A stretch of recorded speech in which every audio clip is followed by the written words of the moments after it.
Quelle différence y a-t-il entre du chocolat noir, du chocolat au lait et du chocolat blanc? Le chocolat blanc est-il du chocolat? Mais alors, le chocolat blond et le chocolat rose.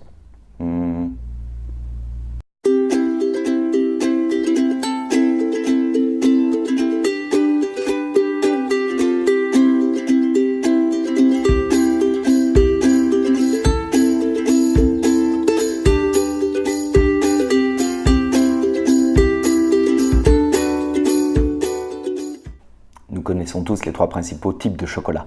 Le chocolat noir, le chocolat au lait et le chocolat blanc. Mais est-ce que vous connaissez vraiment la différence qu'il y a entre ces chocolats? À l'origine, il n'y avait que le chocolat noir. Il était utilisé simplement broyé, les fèves étaient broyées, mélangées avec de l'eau et beaucoup d'épices. Puis il est arrivé en Espagne, il a migré vers la France. On a ajouté du lait pour l'adoucir, mais ça restait du chocolat liquide chaud. C'était le chocolat chaud de l'époque. Tout change au 19e siècle. Et oui, l'ère industrielle est passée par là. 1826. Konrad Johannes van Houten, le Van Houten qu'on connaît, trouve le moyen, via une grosse presse, de séparer entièrement le beurre de cacao de la poudre de cacao. Ce qui permet ainsi d'avoir deux ingrédients bien séparés qu'on pourra mélanger pour faire différentes recettes avec les dosages que l'on veut. Il invente aussi la poudre de cacao, la poudre Van Houten qui existe encore maintenant. Et puis, en 1846 ou 47, on n'est pas sûr, les trois frères Fry, Joseph Richard et Francis Fry, trouvent qu'un mélange de poudre de cacao, de beurre de cacao et de sucre donne une très bonne pâte qu'on peut mettre dans des moules, laisser refroidir, et bam, ils inventent la tablette de chocolat.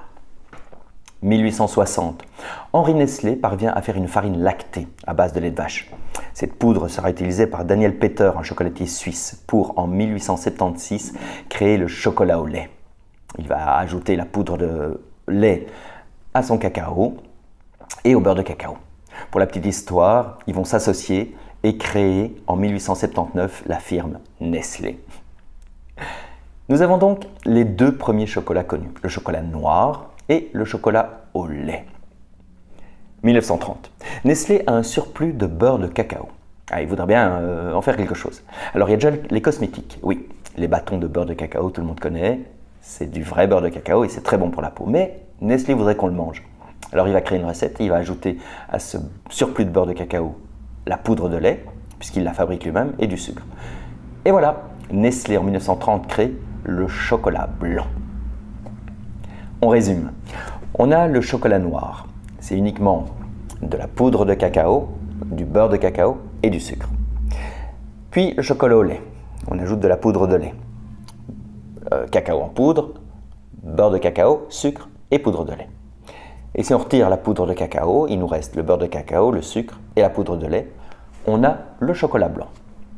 Alors, je ne veux pas faire le rabat-joie, mais il faut bien se rendre compte que le chocolat blanc, c'est du gras et du sucre. C'est du beurre de cacao, qui est uniquement une matière grasse, et du sucre. Alors, c'est bon, c'est quelque chose qu'on apprécie, mais ce n'est pas super top pour la santé. Une question qu'on se pose souvent est, est-ce que le chocolat blanc, c'est du chocolat? Je vais répondre très simplement, je vais dire oui et non. Alors, oui, le chocolat blanc est du chocolat, puisqu'il est quand même composé de beurre de cacao, qui est la matière grasse qui vient de la fève du cacaoyer. Donc quelque part, ça vient du cacaoyer. Mais non, puisqu'il n'y a pas de poudre de cacao dedans, donc aucun bienfait du chocolat. Je dirais que le chocolat blanc, c'est un cousin du chocolat noir.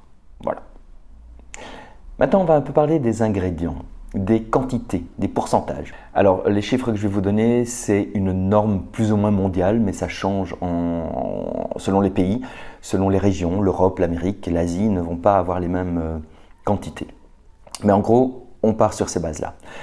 Pour qu'un chocolat puisse s'appeler chocolat noir, il faut qu'il ait au moins 45% de cacao. Et dans ces 45% de cacao, il faut qu'il y ait minimum 15% de matière sèche, de vraie poudre de cacao pure. Un chocolat au lait peut descendre, lui, à 25% de cacao. Un chocolat blanc doit avoir minimum 20% de beurre de cacao pour pouvoir s'appeler comme ça. Et le chocolat blanc et le chocolat au lait doivent avoir un minimum de 14% de poudre de lait. Donc je vous dis, ces chiffres sont vraiment donnés de manière pas aléatoire du tout, mais à la louche, puisque ce sera peut-être pas 25%, mais 24% dans un pays ou 36% dans un autre. Mais c'est à peu près les normes que l'on prend pour nommer le chocolat noir, le chocolat au lait et le chocolat blanc. En dessous de ces normes, on ne parle plus de chocolat, mais de friandises, voilà. Regardez par exemple sur vos barres chocolatées le pourcentage de cacao qu'il y a dedans, vous verrez, c'est pas terrible. Et personnellement, j'ai déjà testé une tablette avec 6% de cacao. Ça existe, ça se vend.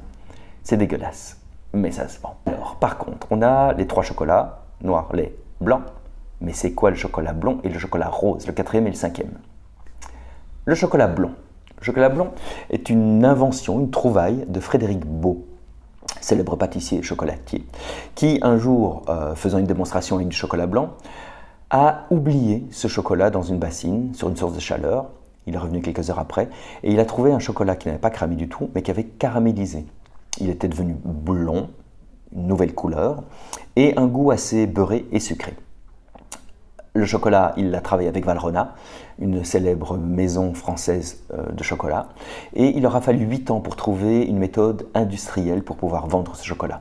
Depuis, il est vendu comme le chocolat dulce. Dulce parce que dulce de leche, c'est le lait concentré sucré.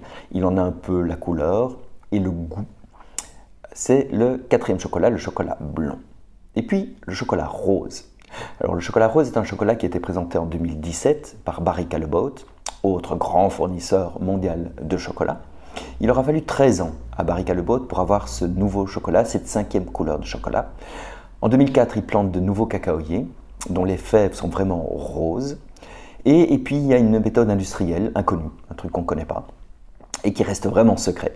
Ce qu'il faut savoir, c'est que pour faire du chocolat, à un moment donné, on va torréfier les fèves. Et c'est comme le café, quand on torréfie, le goût change, la couleur s'assombrit et il perd la couleur naturelle. Donc, le mélange, le secret de fabrication, est-ce que le chocolat est moins torréfié, est-ce qu'il n'est pas torréfié? On ne le sait pas. Ce n'est absolument pas un chocolat blanc coloré, pas du tout. C'est un vrai chocolat, un nouveau chocolat, qui a un goût un peu sucré et qui est utilisé en pâtisserie et en chocolaterie. Barry Callebaut le vend sous le nom de chocolat Ruby.